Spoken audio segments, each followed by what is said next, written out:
You're listening to the Australian Hunting and Beyond podcast with Matt, where we talk about hunting, shooting, fishing, camping, and everything else that the great outdoors has to offer.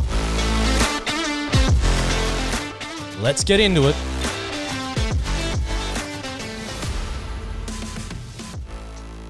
Super excited tonight. I've got the Honourable Mr John Ruddick joining the podcast. Thank you for your time and coming on tonight. Matt, thanks very much for the invitation. Looking forward to having a good discussion. Well, I really wanted to get you on because the election's been called. We've got it. We've got the date. It's not that long away, probably about 4 weeks as we record this. And for me, I really want to discuss a few different things, but there's this big movement on social media at the moment that you're probably aware of, where people are sort of pushing our smaller parties compared to voting for the majors and really pushing Liberal, Labor, Greens and Teals last. I'm really curious about what you think about that, what's happened in the US and maybe how that's impacted here in Australia and where it looks like going forward. Okay, well, look, let's start with the US, which you just mentioned. I think Trump in his second term has a hell of a lot more authority. When he arrived in Washington 8 years ago, he really did not know what he was doing. Now, I believe he had good instincts, okay, but he sort of said, look, I'll have half of my team, my close team will be Republican establishment figures and half of them will be MAGA people. Well, all the Republican establishment figures ended up knifing him. So it was a chaotic first term. Despite that, I still think he did a lot of good. On this occasion, he's got a very impressive team around him and he's got a lot of authority. Now, he's winding back all the woke stuff, okay? And I believe that is going to filter down to the rest of the world because America still has an enormous amount of sway culturally. So I think that things will turn around on that front. Now, with the federal election, the main game for the minor parties is the Senate. Okay, so in New South Wales and all the states, in about a month from today, we're going to elect 6 new senators. Now, how it works with the Senate is, if you get about 7% of the primary vote, you're probably going to get a senator. You can get in with a little bit less. Sometimes you need a little bit more. But let's say 7% of people in New South Wales or Victoria or Tasmania or wherever. So that's a pretty good system. Okay, so what's going to happen in most states is Labor's going to win 2. Liberals are going to win 2. Liberals, Nationals. The Greens will win 1. So then there's 1 more left over. Now, we on the minor right, we've got about 12% of the vote across the country in all the states. On the left, on the minor left, there's the Greens, and almost all of the minor vote left goes towards one party called the Greens, and that's why they have a lot of power. They've got a lot of power here where I'm sitting tonight in the New South Wales Parliament. They've got 4 out of 42 in the upper house, and they've got a lot of sway, and they really throw their weight around. They're very diligent and hardworking. Okay, now I disagree with pretty much everything they do, but they're still, they've been a political success, and they've only got about 10% of the country voting for them. In Canberra, there's 76 senators, and the Greens have 12. If you include Lydia Thorpe, she was elected as a Green. She votes with them. She's not officially part of it. 12 out of 76 are Greens. Gives them a lot of power. Okay. Now, what we have on the minor right is we have more votes than the minor left, but because we're all full of people who think that they're going to be the future of the salvation of civilization, we split up into about 6 parties, all good parties, all full of good people. Okay, now what that means is a lot of people will go out there and they'll say, I really like the Libertarian Party, but I don't want to risk an Albanese government. So what they will do is they will vote 1 Libertarian, 2 Albanese, then they'll probably vote Pauline Hanson or Clive Palmer or a Christian party or the Shooters parties.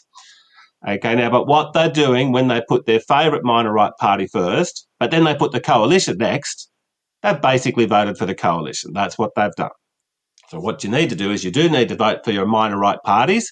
There's several good ones, and you need to put them in order. Put your very favourite one at top, and then, yes, put the Liberal National Party ahead of the Greens and ahead of Labor, because they're always going to be worse. The Liberal government are endlessly disappointing. Okay, but they're better than Labor, okay, usually.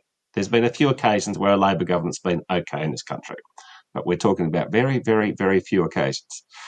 Now, so what we're hoping to do here in New South Wales is that the Libertarians have done a deal with two other minor right parties, the Jared Rennick people and the Heart people. Now, the Heart people used to be known as IMOP. They were against all vaccines, okay? Now, they might be onto something after all the vaccine crap we had during COVID, but they've been around for about 10 years and they, get 1% of the vote or something. But these are people who didn't believe in any vaccines. Now, they're basically running on a ticket with the Libertarians, okay? They've all got, and then there's Jared Rennick, we like Jared Rennick. We got our differences with him, but we're all on one united ticket there. So we're hoping that people can. Now, Craig Kelly is our candidate for the Libertarian Party in New South Wales. And, he's got a huge social media following and he's a really top bloke and he's been right on a lot of things before everybody else. So let's hope that, we're all working very hard to help get him elected. Now, what will happen is what we really need to do in the future with all these minor right parties. I posted an idea on social media 6 weeks ago and I said, look, this is how we can have at least equal power to the Greens. All these minor right parties should come together. Now, we won't have time to do it now, but in 3 years' time, we should come together and meet at somewhere like the Sydney Town Hall and we invite all the members of One Nation and all the members of the Shooters and Fishers Farmers and the Libertarians and whatever Clive Palmer's up to that day of the week. And we invite them all along and there might be 2,000 people there, all good people, all people that agree on 80% of issues. Now, Jared Rennick loves tariffs. Libertarians don't like tariffs. We've got our differences, but basically we'll be really happy if Jared Rennick gets elected. Now, although the Libertarian candidate is better in Queensland, I should point out. Now, but it goes, for all over the state. Now, what we would do is we would say to each of these participating parties, you nominate who you want to be the top of a big joint Senate ticket with all the minor right on the one ticket. So all the parties, let's say there's 6 parties participating, they all put forward their best candidate for the Senate, and we have like an American-style primary. Everyone can get up and say, vote for me. I'm the Libertarian candidate. This is why I should be top of the ticket. Ask him a few questions, him or her, and then the Shooters, the Fishers and Farmers guy will get up. Then the One Nation guy will get up. Then we have a democratic vote. Now, everyone in that room is going to want someone to win. And so we're going to vote for, some people will just vote for whatever party they belong to, but I believe that most people will vote on merit, and then we can have a big united ticket. Now, then what will happen is, because a senator is there for 2 terms, so they get in there for 3 years, but they actually get 2 times 3. So they're there for 6 years, because every state has 12 senators, and so it means every 3 years we elect 6 in a cycle. So what can happen in 3 years from now, Matt, is if we get our act together on the minor right, like they have on the minor left, we can have 12 senators too. And that'll be we can really then start to turn around Australia and benefit from what Trump's doing in America. That is one of the things I found absolutely fascinating, because I obviously follow yourself on X, and when I saw that idea, it makes a lot of sense. I sort of sat there and went, geez, that's a smart move. I wonder how many would join, and it was interesting to see which ones did and didn't. And I know you guys were very vocal in being cards on the table. Yeah, this is what it is. But it makes more sense than having this fractured division, having this one ticket and a democratic process for you guys to pick the best candidate on merit. That makes sense to me and very interesting. So let's talk about, let's say everything works out and the power you get the seats, and in 3 years' time, that right would you say it's a conglomerate, just a group of like-minded individuals, whatever you want to call it. Would that then, how does that look in shaping? Because you talk about like the coalition is obviously Liberal and National parties that combine, and generally Labor will tee up with Greens, and I think Mr Albanese's already said that as well. So how does that look? Do you see that is that you have seats and someone else is joining up with you and you make sort of that coalition, a new coalition, or would that be you just have a lot more power and you stay where you are as a group, or how does that work? Look, I don't know. I'd say we'd be a group for the election. Now, then we'd go to Canberra and we'd be, it'd be clearly, the Pauline Hanson person might be top of the ticket in, say, South Australia. and the Christian Party might be top of the ticket in Western Australia. So we'll get then we would get 6 of these people elected every 3 years. That's assuming we don't have growth from there. But anyway, let's assume. So then they would be in Canberra in the Senate. Now they're going to agree 80% of the time, but there would be no binding obligation. There'd be no. Now they might go and have an informal get together once a week before a parliamentary sitting week, sit down and say, okay, what's coming up? What are we going to do? And they would probably talk to each other and probably cooperate. But there'd be no binding requirement that they have to vote as a block in Canberra. That almost sounds a little better because there's not party lines to toe, and you're almost hoping that the person elected is going to do what is best for the country and best for the people, which I think is sort of a breath of fresh air, because you do see a lot of left and right politics. We see that a lot, and it's a very funny dynamic at the moment watching what's going on in the US and seeing that it's almost flipped on its head. And I love sort of the psychology of things and watching what's going on and seeing Teslas get burnt when they were the saving grace for the climate change. It's just flipped on its head. So it's very interesting to watch. Where do you see you guys on the outdoors? So you touched on it before. There's the Shooter Farmer Fisher Party. There's all these different sort of other right sort of leaning parties. Why is someone, and my audience is more outdoors, hunting, fishing sort of people, why are they going to look at you guys as opposed to some of the other smaller right parties like the Shooter Farmer Fishers? Because that's been a big one. I have liked a lot of stuff that they've done. I do personally feel that shooters in the name, and I've been vocal about this, I think that turns off a lot of people prior to them even looking at policies. If they look at policies, they just see shooter, people are afraid of guns in this country for some reason, and all of a sudden they're just gone. Why are shooters, hunters, fish, and people like that voting for the Libertarian Party? Okay. So there is a diversity of opinion on a lot of subjects when it comes to libertarianism. It's a very ideological, intellectual movement. But one issue that libertarians all around the world fully agree on is the right to bear arms. Now, we believe in that, and I know that a lot of people in the shooting community don't agree with us on that issue. But you've invited me on the podcast to say what we frankly think. Okay. So we definitely believe in the constitutional right to bear arms. We don't believe this should be the right that can be taken away by politicians and bureaucrats. Now, why do we believe that so strongly? Well, there's a few reasons. Firstly, the biggest reason is that governments have a habit of, over time, using excuses to grow and becoming tyrannical. And we're halfway there right now. Still fairly free in this country, but the government's creeping. Okay, war on terror, global financial crisis, COVID.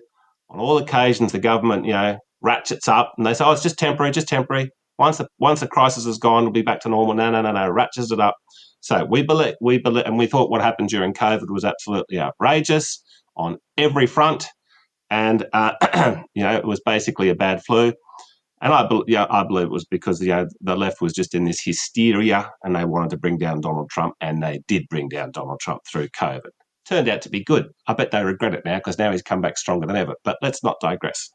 Now, so we believe that having an armed population keeps the government in check, because the government knows it can't get out of control, or the people do have a last resort and revolt. They can take to the streets. Now, that doesn't happen in a country where the people do have the right to bear arms because the government is kept in control. Now, in Australia, we had about 90% of people were found to be treated like farm animals during COVID, and the government really did push us around because we were defenceless. We were defenceless against the government. In America, only about 70% of people took 2 of the warp speed vaccines, and but in Australia it's 98%. Well, what's the difference?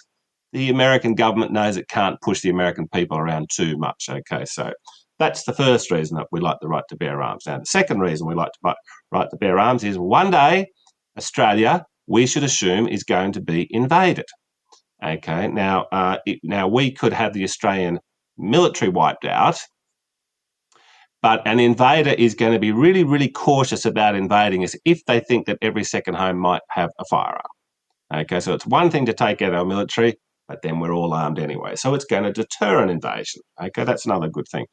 Now, then there are, of course, personal safety issues. We don't believe that we should have to rely on the state for personal safety. If somebody's threatening our lives, we've got a right to defend ourselves. Thank you very much. And then, of course, there's lots of practical reasons. Farmers need guns and, people enjoy it as a sport. And, of course, I do feel quite strongly about preserving the Australian native bush, what we've got left of it. And I believe that feral animals need to be taken out. Now, I know it's, I don't enjoy taking out, something like a brumby, okay, because they're highly intelligent animals, okay, and the horse and the humans have been good mates for about 5,000 years. So it's not fun, okay, but there's only one native Australian bush, okay. Now, it's really complicated, this issue with the brumbies. It's coming up for a vote in Parliament soon, and one of my votes could easily be quite an important vote on that occasion. It's not often that important, but it could be on the brumbies, so I am open-minded on that. But feral animals in general, I grew up in Tamworth and then I worked on a farm near Moree for a couple of years before I went to uni. And I've seen the devastation that the wild pigs make, okay, and the foxes and everything.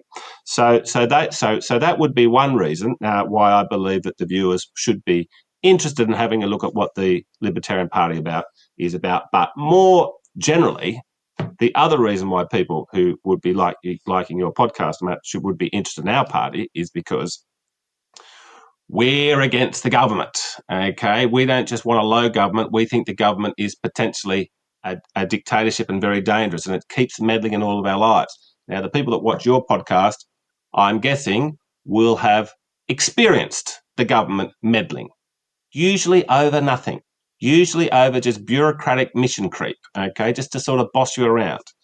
And so we believe in a lot more personal freedom. We believe in taxes. Taxes should be sort of no more than 10%, okay? And we believe the government should get out of the way and the people will flourish. Now, so we look at what Elon Musk is doing in the US, where they've got a $36 trillion government debt. I don't know how the hell they get out of that, okay? But $36 trillion. And Musk is out there trying to cut all the waste, and there's a hell of a lot of waste and inefficiency. We didn't realise how much theft there was, outright theft. All the Democrats and their mates, all the pigs with their snouts in the trough, okay, on a industrial scale. Now, I'm sure a similar thing is happening in Australia, and we need to absolutely prune back the government in a big, big way. And I think that's where a lot of us would have commonality with your viewers. I mean, most of what you said there, I'm sure people that listen to the podcast would completely agree with, and it makes sense. And I think one of the things that has made me start to think about where I sit on these issues is because we pay a hell of a lot of tax. It's for me, it's absolutely ridiculous. Cost of everything has just creeped up. I've got 3 little ones. I'm paying $680 a week out of pocket for daycare. That's a lot of money. That's someone's significant wage a week practically. Then we start to talk about, where all that money's going. What's the reality that something like Doge and what they're doing in the States could actually happen here? Well, there's 2 ways it can happen. The first is that the Trump administration is such a success that, public officials all around the world have to admit that this was a success. Now, that will take time. This is what happened with Margaret Thatcher, who I believe was a great prime minister in Britain in 1979. She comes to power. She brings in all these tough reforms, winds back the power of the government and everything else. And what that actually did is, in the short term, it created quite a sharp recession. And a lot of people said, oh, Margaret Thatcher, it's not working. She said, give it time, it will work. Now, fast forward about 4 or 5 years, and Britain was booming like it hadn't done for decades. And Britain did become an inspiration to the rest of the world. When I was growing up in the 1980s, on a not that infrequent basis, we would see on the 6 o'clock news, we would see famines in Africa, okay? Really bad famines. As far as the eye could see, the camera's got, 10,000 people with bloated stomachs and skin and bones.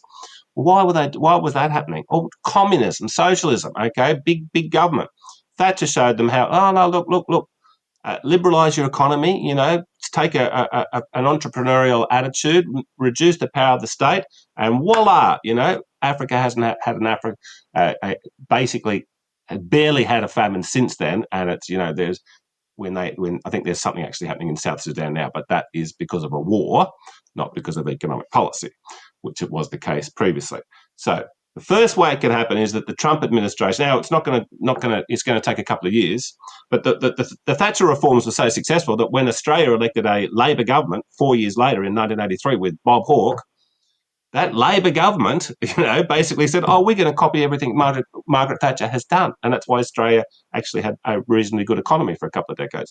Now, the other way that we can bring it about is simply through growing the Libertarian Party, okay? Because we're the only party on the spectrum that has Doge in our DNA, okay? Because we could get rid of a whole ton of things. We have in this country a sex discrimination commissioner, okay? Okay, now what the hell's that for? Okay, I mean, I don't think women are oppressed in this country anymore. Some people might say that women are oppressing men at the moment. Okay, certainly the balance has gone too far. We do not need a sex discrimination commission. What the hell do they do? Okay, I'm sure they get paid high salaries, and chauffeur-driven cars and flash offices in Canberra. So, but that's just like one of a thousand. With the ABC, the taxpayers hand over $1 billion, so they can have, state-run media left-wing propaganda 24/7. Okay, well, of course that's got to go. There's a whole ton of things that we could just abolish. So we hope that it'll work. Well, we know it'll work in Trump. Look what's happening in Argentina. I mean, if Argentina is like, Doge times 5. It's booming. Thank God for that. Good to see. But libertarians just know that if the government gets out of the way, the people will just spontaneously flourish. So it's not like we're surprised that Malay's going so well in Argentina. We knew it would happen, okay, and it is happening. All the statistics are terrific, and so we think we've got to make the intellectual case. Now, the Liberal Party has throughout its history generally been a pretty good party as far as parties of government around the world go. And this is why Australia is still a successful country, because the Liberal Party has run the country for most of the time since Federation. Named other things prior to Robert Menzies, but it's basically the same party all the way through. But in the last 20 years, what's happened, it's been so successful that all these careerists and opportunists and lobbyists, and they are going to the Liberal Party because they want something out of the Liberal Party. Okay, and so they now there's still lots of good people in the Liberal Party. Okay, but I think they are in decline. We see it with all these big pre-selections. What happens is when someone retires now in the Liberal Party, and the Liberal Party has to pre-select who the next candidate will be at the by-election, the media says, "Oh well, party officials have said that we have to pre-select a woman." Okay, we have to. The party polling says we've got to pre-select a woman. Okay, crap. Okay, who cares about gender? And we just want someone who's going to be good at the job. And but the Liberal Party falls for it. They said, "Oh well, we've got to get with the times. We've got to and we've got to have diversity of candidates." Okay, well, politics is an important job, serious job. Okay, we don't want to be playing little games with it. And so the Liberal Party has really lost its way. Now, what that has done is there's not much difference between if Scott Morrison had won the last election and he had governed for the last 3 years, everything that Albo's done would have been pretty similar, except for the voice. Okay, Morrison would not have done the voice. Albo did the voice. Okay, and maybe the foreign policy would be a little bit different, but not much. And there's not much of a difference between the last Liberal government and this Albo government. Now, it's bad government, this Albo government, no doubt about that. But all the inflation was caused by Scott Morrison handing over $1 trillion. Here's free money, everybody. It's like he flew a plane around Australia. Just open the windows. Here's $1 trillion in cash. Stay at home. Ebola's coming. I'm here to save you.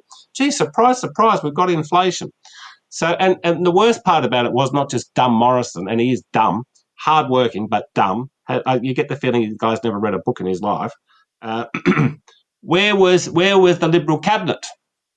Why weren't people resigning and saying, "I can't stand by this"? No, Peter Dutton just sat down, just copped it all. No, people should have been resigning, okay, but they didn't. And so there is a gap for a really sort of on the front foot ideological party that really seriously believes in seriously cutting taxes and seriously cutting back the power of the state in a permanent and serious way. Jumping back to something you mentioned previously was that you talked about the right to bear arms and for invasion.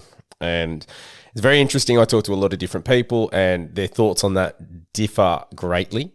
And I think Russia-Ukraine is a really good example of why it's probably something that you need to think about and have up your sleeve, because let's look at what China's doing at the moment. They are testing the waters, like no pun intended, but that's what they're exactly doing. And we sit back and see, well, both of our major political parties seem to be severing ties with Trump or saying things that our ally in the US, who is a superpower, it's starting to look a little weaker. Now, as a person, that makes me concerned, and I think more people are starting to see that and starting to take a bit more notice of that. How do you see that going in the future if the majors were to just keep going down this path and supporting things against Trump? And do we as a country get more isolated? We saw tariffs. I think they came in today. Everyone's up in arms. I'm sort of sitting there going, hold on, we do 10% to the US and they've just put 10% on us. It's like for like. I don't know why we're saying that's like not friendly and things like that, because we'd already done it. How does that look in a world where maybe we start to part from the US? Okay, well, look, there is something that your viewers will be interested to know, that is a distinction between the Libertarians and the Liberal Party. And that is that, some people describe us as a purist version of the Liberal Party, and that's largely accurate. So, like what the Liberal Party says, they believe in free speech, but we really mean it. Okay, one of the first things I did here when I got to the New South Wales Upper House is I proposed a motion. We had to have a debate about it and a vote about it in the chamber about having a constitutional amendment in New South Wales to protect free speech. Now, the Liberal Party says they support free speech, but of course they voted against it. Okay, but on most things, particularly around economics, we're a purist version of the Liberal Party. But a big difference between us and the Liberal Party is foreign policy. Now, we look to Switzerland as the ideal country when it comes to foreign policy and other things, okay? Most people got a firearm in Switzerland and other things. Now, 500 years ago, so it wasn't just yesterday, 500 years ago, the Swiss said, hey, we've got this really cool idea. Let's agree not to go to war with anybody. We won't go to war with them. They won't go to war with us. We'll give our people guns. We'll give our people, I think they've got compulsory, rifle training for a year or two. Okay. But let's look at that history over 500 years. Switzerland is the richest country in the world, probably. Okay. And it's a very, very free country, very low taxes. Okay. And guess what happened? No one's invaded them.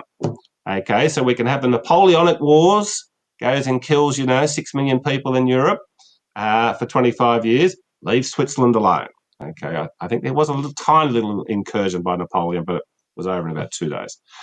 World War I, swirling all around Europe, 20 million dead, okay, and everyone leaves Switzerland alone. World War II comes along, you got Hitler, Stalin, Churchill, Franklin Roosevelt, all the big names of the 20th century, all their big armies everywhere. Everyone leaves Switzerland alone. Cold War comes along, same thing. You've got the Soviet Union versus the American NATO's, okay. Switzerland's right to beat the sandwich. Everyone leaves Switzerland alone. Why is that?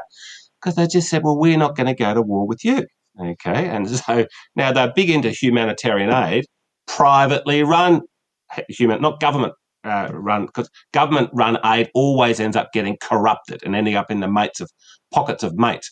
The Red Cross, the Christian Red Cross, was a Swiss enterprise set up by Christian businessmen. It's the biggest charity, the most successful charity, the most humane charity in the history of the world. So thank you, Switzerland. So what we would say is we believe Australia should be the Switzerland of the South Pacific. Okay, now we're always going to be family with the United States, because we are. We're based. They're of British origin. We're of British origin. We like each other. Okay, and we're always going to be friendly with Britain. But we would say, look, at some point, the United States has got China sort of encircled. The South Koreans are there, the Japanese are there, the Taiwanese are there, the Philippines are pro-America, Vietnam's even pro-America today, India's pro-America, Indonesia, Malaysia, Thailand, generally pro-America, and China's there, feeling pretty grumpy about all that. Okay, and our Western media tells us all the time, oh man, China's getting ready to attack. Okay, well, China's thinking, you've got to surround it, so that makes China aggressive, and then they act aggressive. Then we say, oh look, they're being aggressive. We've got to ramp it up, ramp it up, ramp it up. Now, I really don't think it'll happen, but it is definitely possible that sometime this century there'll be a Chinese-American war in the Pacific. In the age of nuclear bombs, we could have twice the death toll of friggin' World War II. That waste of time.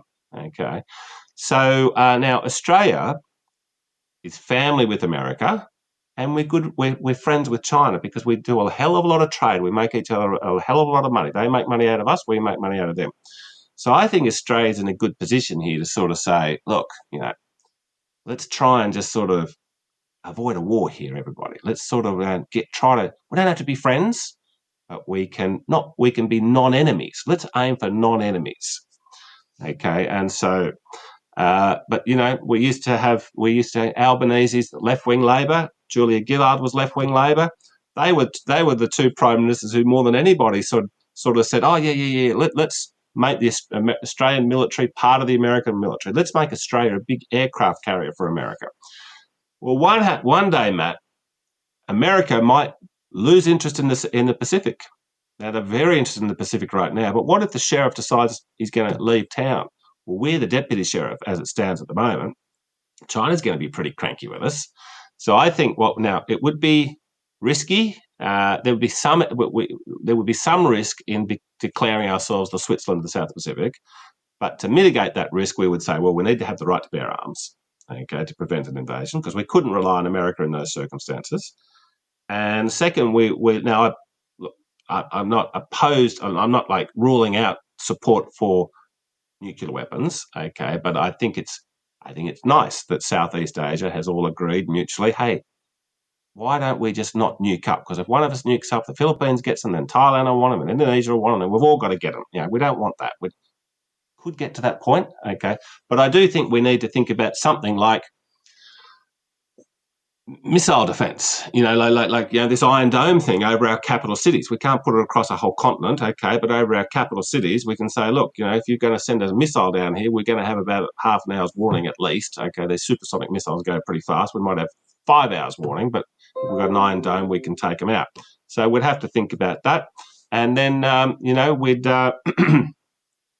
that's what I think is the safest option for Australia. And I just think that the war hawks, which, after 9/11, let's think about the wars we've had since 9/11. We've had Afghanistan. Well, that was a disaster. The Taliban's back in power, lost trillions of dollars, lots of Americans dead, lots of Afghans dead, Aussies dead. Okay, bad, but lots of returned veterans with, the stress, the PTSD. Okay, so and it didn't work. Iraq, worse. Libya, it's not as big as Iraq, but that was a mega disaster. Syria, the rivers of blood in Syria, okay? And America at one point under Obama was supporting one side and the other side at the same time. It just became a mess. And now we're doing, so if that's 4 bad wars on the trot, okay, and then we decide to go and, won't it be fun to go and get involved in a border dispute between nuclear-armed Russia and Ukraine? Let's go and inflame that situation. So we are skeptical of the war machine. A couple of things on that one. I think our position is probably a fantastic thing, being a continent that's relatively isolated. I think we have that luxury, and I think that sometimes is not just a great thing, but I think we take that for granted a little bit. It's fascinating watching the states, because you talk about US aid for me is, a lot of people think that it's for aid, and it actually stands for the United States Agency for International Development, and swaying things, and more information is coming about how they influence decisions in different parts of the world, etc., etc. So that's really interesting that some of this stuff is all coming out, and it does make a lot of people question, is it happening here in Australia? Now, going forward, so you guys have a policy, you're low on tax, that's one of the main things. What is your stance on, do we bolster the military? What is your stance on how do we get the cost of living down, because I think that's hurting everybody the most at the moment. And it's probably one of the reasons I wanted to get you guys on here, because I wanted to find out where you stand on it. And further is that we have a lot of people that might be sitting there going, do I vote the same way, or what is a decent alternative? And I really want them to consider that, because it's not just about looking at it as a hunter or a shooter. It's what's in best interest of everybody in the country. Well, look, on the defence spending, okay, which is about sort of 10 to 12% of every tax you pay goes towards defence, federal taxes. It goes towards defence. Now, defence, of course, is necessary. But it should be for the defence of Australia. So it deters people wanting to invade us, like the Swiss have got good defence. Now, what we are spending an enormous amount of money to basically be a cog in the American war machine. That's what's happening. And we're not spending it on defence, we're spending it on attack. We've agreed this AUKUS thing, okay? It's about, I think, 350 billion Australian dollars, okay? That's a lot of money. And, and we're going to use submarines to defend Australia, okay? No, it's not. It's about attacking. It's about, it's helping America, okay, in all the wars around the place. This is one of the reasons Libertarians swung behind Trump in the last election, because, the war machine had really got behind the Democrats in the last few years. Now, on cost of living, okay, so we used to have bad inflation in the 1960s and the 1970s. And then Margaret Thatcher and Ronald Reagan came along and said, look, we got to kill the inflation, and it's going to be painful. And it's like when you're sick, you got to take some medicine. Medicine doesn't taste great, but good medicine, it's going to work. So Reagan and Thatcher said, we've got to kill the inflation. We've got to get it under control, because when it's out of control, there's so many bad flow-on effects. Okay, and they did kill the inflation, and their good economic policies gave the Western world and most of the world low inflation from the mid-1980s until COVID comes along. Okay, it went up a little bit because of all the money that was wasted to bail out the subprime, the global financial crisis banks. Okay, but then COVID comes along, and governments all around the world just thought it'd be a magnificent idea to give people free money.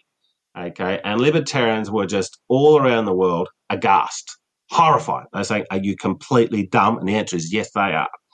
But everybody else just sat back and said, "Oh, man, fantastic! I can sit here, and I could get free money. Okay, and that's how they. It was such a bad disease. They could keep the bottle shops open. You know why they kept the bottle shops open? Right, because they thought, well, let everyone sort of be. We don't want them sober. They might take to the streets. We'll get everyone half pissed for half the day. So inflation is the cause of the government spending too much money and inventing money out of thin air, which only the government can do. And inflation makes the rich people richer. That's because they can handle the increase in prices and the assets go up in value. It really hurts the poor, hurts the bottom 50%. That's what inflation does.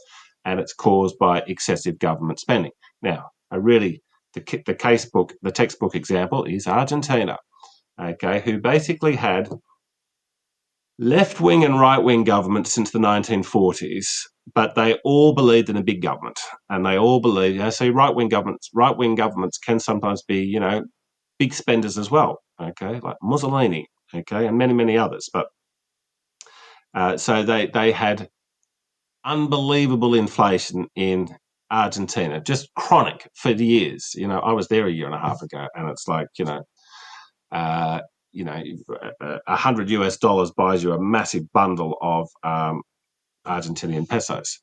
So Malay comes in. He says, "Look, we've got to stop the excessive government spending. We've got to live within our means. We've got to even cut government spending." And what that does, it has a flow-on effect. If the government's not inventing money out of thin air, then what happens is the inflation comes out of control. And when inflation's down to a manageable 2 or 3%, just gives people confidence. They think, okay, well, I would like to start a business. You might even want to be a foreigner that wants to invest in that country, but it just gives you stability and confidence. Another bad thing about inflation, which most people don't realise, is puts everybody in a 10%, 15% worse mood.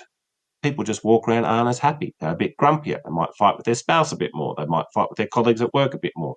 They just be a little bit unhappier. That's the curse of inflation.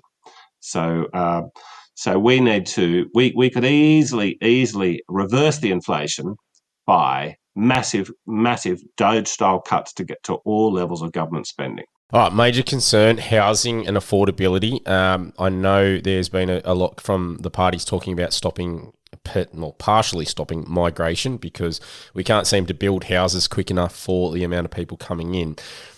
What is your stance on it? Is it going to be something similar to America where for you to actually get over there and become a citizen, you have to be able to do a job that there is a requirement for? Or is it, because I think ours is a bit more free, that you can just come over. We don't tailor down to the specific, professions that need those numbers. Where do you guys stand? Okay, so I believe that a nation's immigration policy is the most important government decision, the most important policy. You just got to get it right. Okay, and the reason for that is, yes, high taxes are bad, but we can reverse them without too much difficulty. We can, yes, high regulations are bad, but we can reverse it. Okay. Now, if we happen to bring into a happy country people who just sort of not fitting in and who happen to end up in jail disproportionately high and happen to end up on welfare disproportionately high, well, you bring people into the country like that, and what are you going to do? Kick them out of the country? That's pretty messy. Okay, so we'd much prefer not to get to that situation. Now, you look at parts of friggin' Western Europe now, and you think, oh my God, mainstream politicians are talking about deportations. That's really ugly. Okay, now, surely Australia should want to avoid even the possibility of us having to have that conversation in this country. Truth is, we don't really have ethnic violence in this country. I know there's a few little things happen there and there, but by and large, we're all getting along pretty well. Okay, and that's a good thing. Why risk it?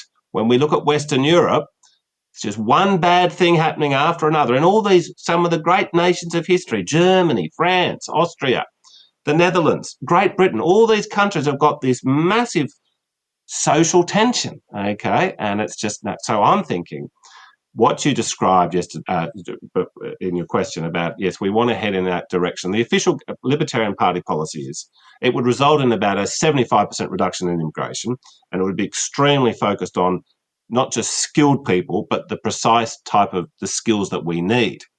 Okay, I was up at the mid-north coast of New South Wales recently, and I met a builder. He said, there's hundreds of people want to come and live here. It's beautiful, and I've got heaps of land, and I've got the materials. I just can't find anyone to be a builder, bricklayer, electrician. I just can't find them. And I'm thinking, okay, good. Well, our policy would say that builder could sort of pay a high fee, something like $80,000, and he can go and get someone from Poland. He can get someone from any country he wants. He chooses who comes in here, not bureaucrats. He says, look, I need this dude, and I need him so much, I'm going to pay the government $80,000 to bring me this dude. Now, we know people are only going to pay $80,000 if they know that they're going to really add value, a lot more than $80,000. Now, so I support that policy. However, personally, my view is that I support the party's policy. I think it's a really good policy, but I would personally like to put a preface at the beginning, which is a 5-year immigration pause. Okay, and where we basically say Australia's been a very generous country. By and large, our immigrants have fitted in well. Okay, terrific. But we're going to have a pause. We've let in a very large number of refugees, and that's fine. Okay, but we just need to have a breather, because the native Australians, the people who've been here for a few generations, a lot of their kids can't buy a house in the suburb where they want to live in. So we would say, let's have a breather. Now, you can't be absolute about it. There will be some exceptions. Like if somebody wants to invest, $50 million in here, we'd be nuts to say, no, you can't come. Okay, so there'll be some people like that. There will also be, with a lot of countries, we have a roughly similar amount of people each year where, say, like a 23-year-old Aussie girl falls in love with a guy from Canada and she wants to go and live in Canada. Or sometimes that Canadian guy will want to come and live here. Now, we don't want to lose good people, And they might say, oh, well, since my Canadian husband can't come to Australia, we'll both go and live in Canada. Well, that would be better for us if they lived here. So when there's a country where we've had a history of roughly a similar amount of people leaving Australia to go there and a similar amount of people from that country to come here, where we say it's roughly equal, we would say, well, spousal visas are fine in that situation. Okay. And they'd probably, and look, there could be other exceptions. But generally, I believe a 5-year pause, not only will we have the pause, Australia can have a public discussion about the future of our immigration program without being called racists. People can say what we can have our think tanks can think about it, our academics can think about it, our amazing journalists can think about it, our highly intelligent podcasters can think about it, and we can have a public discussion about it, about what's the best for the next 100 years in terms of Australia's immigration policy. And I think that would be a good thing because, as I said, Matt, I do believe it is the most important policy area. Everything else, we can fix up. If the unions get too much power, well, we can take the power away from them after the next election, okay? Even on free speech, okay? If they bring in laws against free speech, well, we can reverse that. We need to have it constitutionally protected, and that is really sacred. But the old immigration issue, if you get it right, it's fantastic for the country. If you bring in people, look, I remember reading in the Sydney Morning Herald about 20 years ago, I read that South Africans, white South Africans, and Hong Kong people come here and they've got about a 0.5% welfare dependency. And a large number of them start business and they just fit in. You don't see Hong Kong people or South African people, filling the jails. So I'm thinking, okay, well, if these people are proven to be terrific, and I'm sure there's lots of countries where we can say, the people that come from this country have been a serious net positive to the country. Okay, but I think we need to sort of have a breather and think about it. Now, during the 5-year pause, it may well be after 18 months, there'll be some industry out there that says, hey, our industry is falling apart because we're not getting migrants in a particular skill set. We don't have them here and we desperately need them. Well, we'd make exceptions for that. The good thing about the pause is we can end it. We can end it in total if we don't like it. We can end it for certain areas. Okay, but on the current trajectory, I fear we're heading towards Western European social tension, and I don't like it at all. It's very funny. You mentioned earlier the Voice and the referendum that came from that. Whilst that was exorbitant in costing, it's fairly interesting that we don't have more of the community getting a say, doing it in a far better manner, maybe online or something like that, so it doesn't cost what it costs. But in regards to some of these major sort of decisions that we make, and I sort of appreciate that politicians are elected, but do they actually get a lot of information from people? I speak to a lot of people and they don't necessarily write or contact their politician or their local member to voice their concerns. They sort of just shut up and cop it. So it's really interesting coming from that perspective. Let's shift a little bit to, obviously, we are all about the outdoors. I love being outdoors. I want my kids to grow up outdoors. Then I'm starting to see one of the transitions is into the energy sector, and we are looking at renewables. We're looking at, if you're looking at snowy hydro, where we're demolishing bush to run lines and things like that. Where do you guys sit on that whole thing? Is it a bit leaning towards pro-nuclear? Is it going more renewables? Is it coal? Where do you guys sit? Australia, has got this massive natural competitive advantage called abundant, cheap energy. And it's a joint venture project between Labor and Liberal.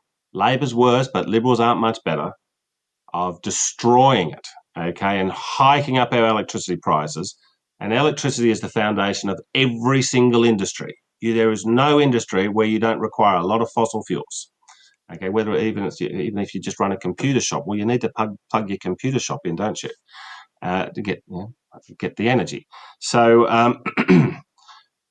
what we very, very strongly believe is very simple. We believe there should be a separation between the government and the energy industry. The government shouldn't have anything to do with the energy industry. So what we say is no subsidies, no bans. Now, if the renewables are as great as we're told, and I don't believe they are, I think they should be called the unreliables. But if they're as good as we're told they are, we'll let them compete in the free market. Okay, now with nuclear, we've got 1/3 of the world's uranium reserves, and we haven't even been looking for frigging uranium because we're not allowed to do much with it. So I think this nuclear, okay, is magnificent. Okay, I just can't believe how disgusting the left is in this country, attacking the nuclear industry. With all, it's like they're a supporter of a football team. Okay, it's like an irrational support for a football team, and they just come out with all these little talk. Oh, nuclear's this, nuclear's that, and we say, okay, the libertarians say, okay, well, look, if it's so uncompetitive, if it's so terrible, if it takes so long, well, why does the government have to ban it? Why do you have to put these bans in? Now, we're also pretty critical of the stupid Liberal Party because they want to spend, they won't tell us how much they want to spend, but it's, reports of 200 billion to 600 billion. I mean, oh my God, that's a lot of money. And they're going to have government-owned nuclear power industries. What a load of crap that is. Okay, if we get out of the way, if we say to the world and local investors, we say, go for gold, whoever can deliver the cheapest energy, all the best to you. And nuclear power companies would come in here, and I believe we could have a magnificent, really cheap energy supply, which will just be so good for the whole economy. And, and if you happen to care about carbon dioxide emissions, which I don't, because I think carbon dioxide is the gas of life, the food of plants. But if you happen to care about it, well, then you should love the nuclear power plants. Nobody died in Fukushima. Now, that was a pretty bad nuclear disaster, yes, caused by a pretty serious earthquake / tsunami. No one died. Okay, that nuclear power plant, which was right on the ocean, copped the full brunt of a tsunami and an earthquake. No one died. Okay, so unfortunately, nuclear power industry, it's got the same first word in it that nuclear bombs have. Okay, I don't know why the marketing team didn't come up with, call it fission or whatever. I don't know the first thing about physics. Okay, but they could come up with better PR. But anyway, that's so yeah. We don't. Basically, I think the renewable thing is all hocus pocus and crap.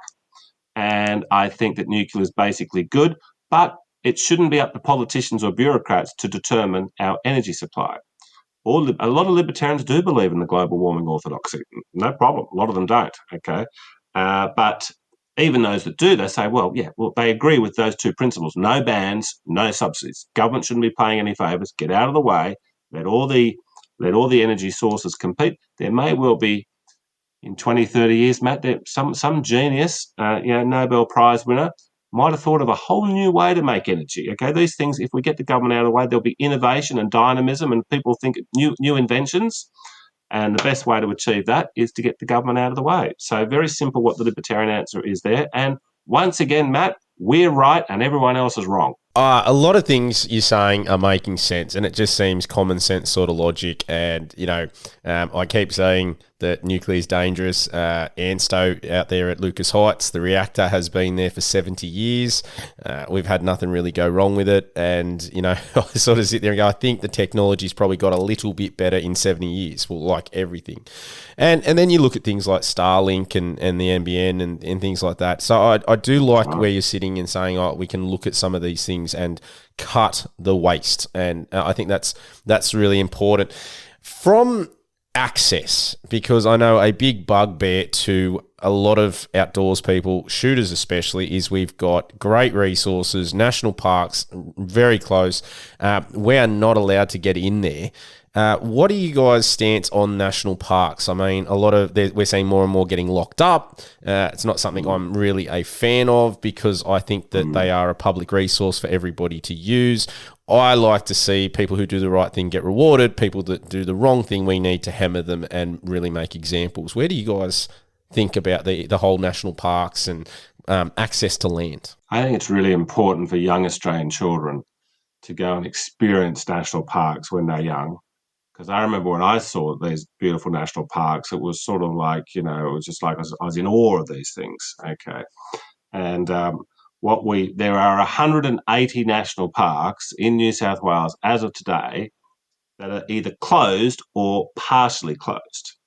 Now, we had a petition recently here in the New South Wales Parliament, which Tony Crook helped us put together. And it was about 25,000 people signed it. I'm sure a lot of the people watching this podcast signed it.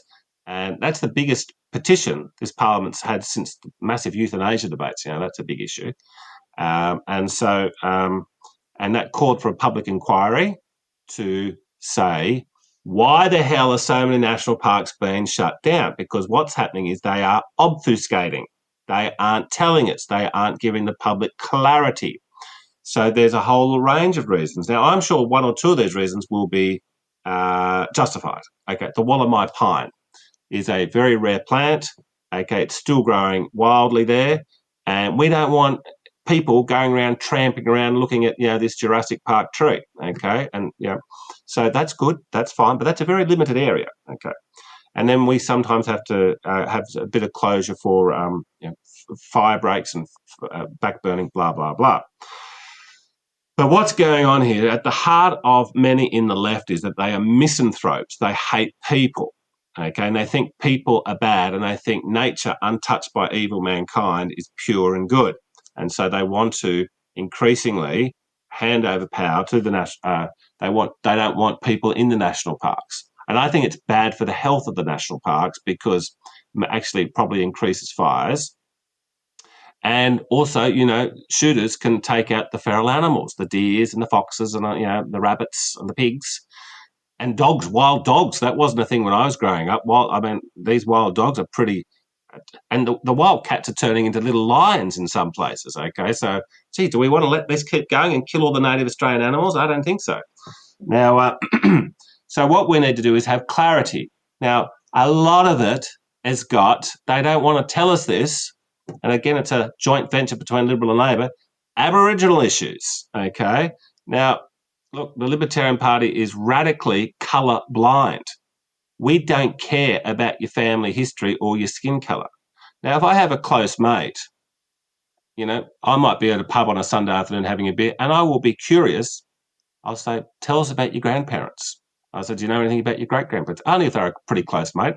I've got curiosity in my own family tree, just a little bit. It doesn't mean that much, does it? And I've got some curiosity in people that are socially close to me, okay, just out of interest, just incidentally. But why on earth should anyone's family tree give you special legal rights, okay? I'll tell you who believes in that.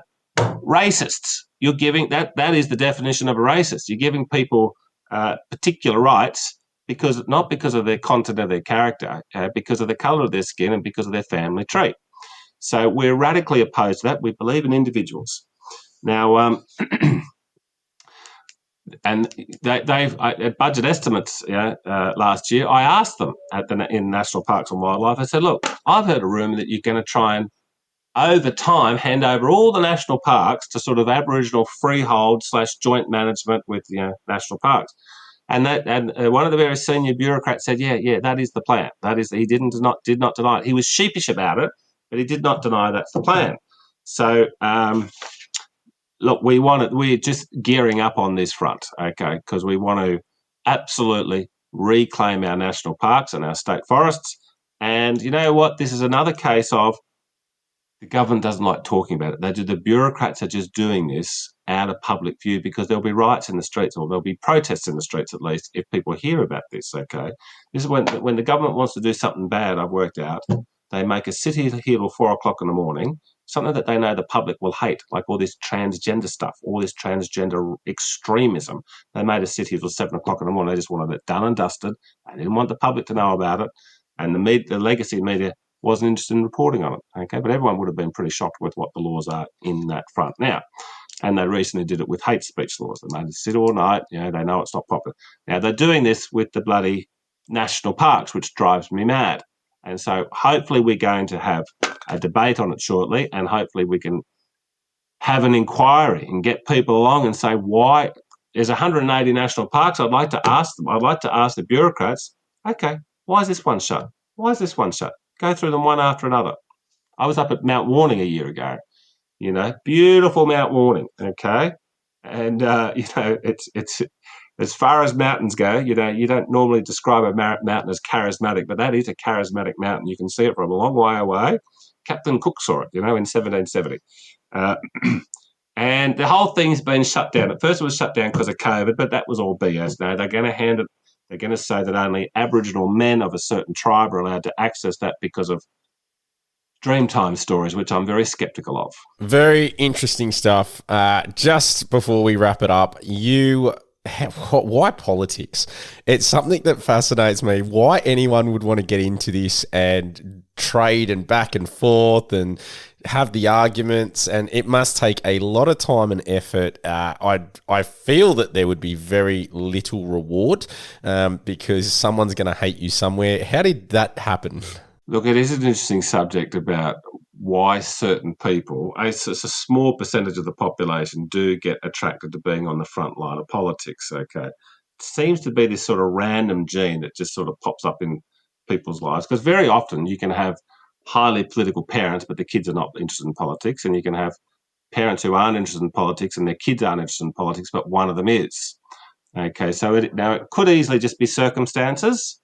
I like to think or I tend to think it might be sort of there's some little DNA, there's a warrior DNA in things. So you would have probably seen the movie Braveheart, in Scotland in the 1300s, where the men are out there, charging at each other with axes and everything. Okay, well, most men in Scotland and England weren't involved in battles like that.